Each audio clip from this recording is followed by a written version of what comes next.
Hello दोस्तों, कैसे हैं आप सब। लेकर हाजिर हैं आप सभी के लिए बहुत ही महत्वपूर्ण वीडियो, जिसमें हम डिस्कस करेंगे हिंदी वर्णमाला को।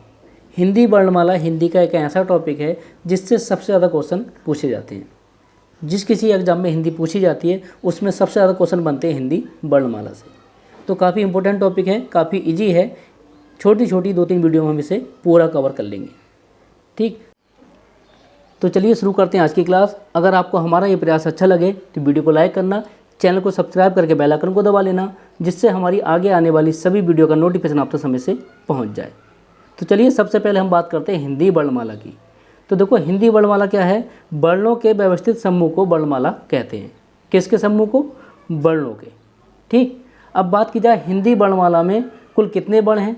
तो हिंदी वर्णमाला में कुल वर्णों की संख्या कितनी है? 52 यानी 52। अब इस 52 में से स्वर कितने हैं? स्वर 11 हैं और व्यंजन कितने हैं? 33। ठीक, टोटल संख्या 52 कैसे आगे हम डिस्कस करेंगे।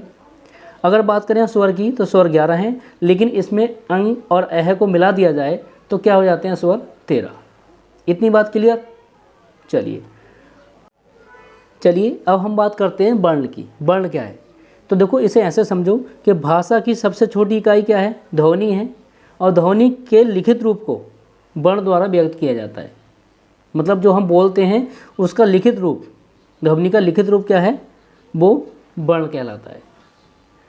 ऐसा समझिए, उच्चारण की दृष्टि से भाषा की सबसे छोटी इकाई क्या है? ध्वनि है, मतलब बोलने की दृष्टि से। और लेखन की दृष्टि से भाषा की सबसे छोटी इकाई क्या है? वर्ण है। इतनी बात क्लियर। अगर बात की जाए उच्चारण की दृष्टि से यानी बोलने की दृष्टि से सबसे छोटी इकाई हो जाएगी ध्वनि, और लेखन की दृष्टि से सबसे छोटी इकाई हो जाएगी वर्ण। ठीक, चलिए अब देखते हैं आगे हम बात करेंगे। हिंदी वर्णमाला को 2 भागों में बांटा गया है। ठीक, वो आपको बता चुके हैं कौन कौन से? स्वर और व्यंजन। ठीक, स्वर कितने? 11 और व्यंजन कितने? 33। ठीक, अब बात करें हम स्वर की। तो देखो, स्वर क्या होते हैं? स्वर 3 प्रकार के होते हैं: ह्रस्व स्वर, दीर्घ स्वर और फ्लिप स्वर। आगे इन्हें डिटेल से डिस्कस करेंगे। अगर बात करें हम व्यंजन की, तो व्यंजन के भी प्रकार कितने हैं? 3। पहला है स्पर्श व्यंजन, दूसरा है अंतस्थ व्यंजन और तीसरा ऊष्म व्यंजन। इतनी बात क्लियर। चलिए आगे देखते हैं। अब हम बात करते हैं स्वर वर्ण की। ठीक है, स्वर वर्ण कौन से होते हैं? तो देखो, जिस वर्ण के उच्चारण में किसी अन्य वर्ण की सहायता ना लेनी पड़े उसे स्वर वर्ण कहते हैं। बात क्लियर। मतलब जिसे बोलने में किसी और शब्द की या किसी और वर्ण की सहायता ना लेनी पड़े उसे क्या बोलते हैं? हम स्वर वर्ण बोलते हैं। कौन कौन से स्वर हैं? देखो, आ ई उ ऋ ए ऐ ओ औ। ये हो गए आपके स्वर। इनकी संख्या कितनी है? 11। ठीक, अब बात करते हैं स्वर के भेद। स्वर के 3 भेद होते हैं। ठीक है, ह्रस्व स्वर, दीर्घ स्वर और फ्लिप स्वर। ठीक, अब एक चीज़ क्लियर कर लो, स्वर हैं कितने? 11, लेकिन इसमें आयोग भाव मिला दिए। कौन कौन से? अंग और आहा। ठीक है, इन्हें आयोग भाव भी बोलते हैं। अगर इन्हें मिला देते हैं तो कितने हो जाते हैं? स्वर की संख्या हो जाती है 13। ठीक, अब जो स्वर के भेद हैं इन्हें हम डिटेल से समझते हैं। चलिए अब बात करते हैं हम ह्रस्व स्वर की। तो देखो, जिन स्वरों के उच्चारण में बहुत कम समय लगता है उन्हें ह्रस्व स्वर कहते हैं। इनकी संख्या जो है 4 है। कौन कौन से हैं? ये आ ई उ ऋ। ठीक, मतलब छोटा आ, छोटी ई, छोटा उ और ऋ। ये कैसे हैं? ह्रस्व स्वर हैं। अगर बात करें हम दीर्घ स्वर की, तो देखो इसका उल्टा हो जाएगा। मतलब जिन स्वरों के उच्चारण में ह्रस्व स्वर से लगभग 2 गुना समय लगता है, मतलब अधिक समय लगता है, उन्हें दीर्घ स्वर कहते हैं। इनकी संख्या कितनी है? तो देखो, दीर्घ स्वर की संख्या कितनी है? 7 है। कौन कौन से? आ ई उ ए ऐ ओ औ। ठीक, ये सारे क्या हैं? ये दीर्घ स्वर हैं। ठीक, मतलब छोटा आ, छोटी, छोटा उ और ऋ, ये आपके ह्रस्व स्वर हो गए। और बड़ा, बड़ी, बड़ा उ, छोटी ए, बड़े और छोटा ओ, बड़ा ओ, मतलब ये हो गए आपके दीर्घ स्वर। अगर हम बात करें फ्लिप स्वर की, तो देखो फ्लिप स्वर क्या होता है, देख लेते हैं।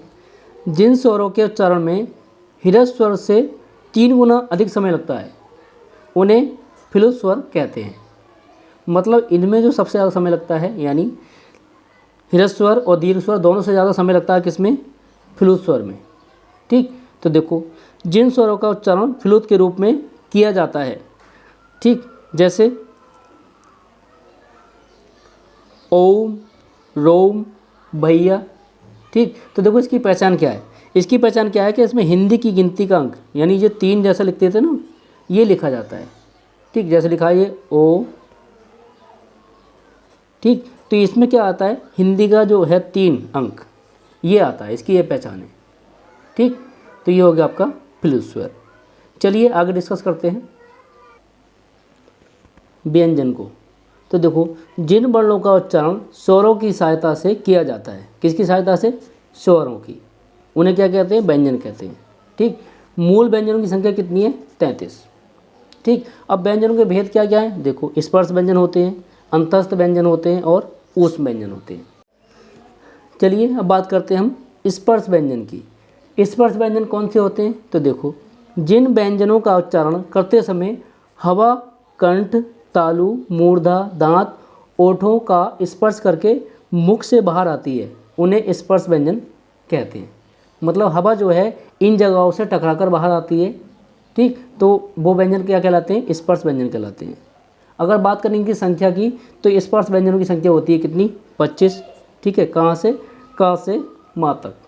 ये सारे क्या हैं? स्पर्श व्यंजन हैं। स्पर्श व्यंजन को 5 भागों में बांटा गया है। ठीक है, कौन कौन से? चलिए देख लेते हैं। पहला है का वर्ग, दूसरा है चा वर्ग, तीसरा टा वर्ग, ता वर्ग और फिर पा वर्ग। ये सभी इसके 5 वर्ग हो गए। ठीक, का वर्ग में देखो कौन कौन से आते हैं? ये आता है का, खा, गा, घा, अंगा। दूसरा चा वर्ग में चा, छा, जा, झा, या। टा वर्ग में आता है टा, ठा, डा, ढा, अणा। ता वर्ग में ता, था, दा, धा, ना। पा वर्ग में आते हैं पा, फा, बा, भा, मा।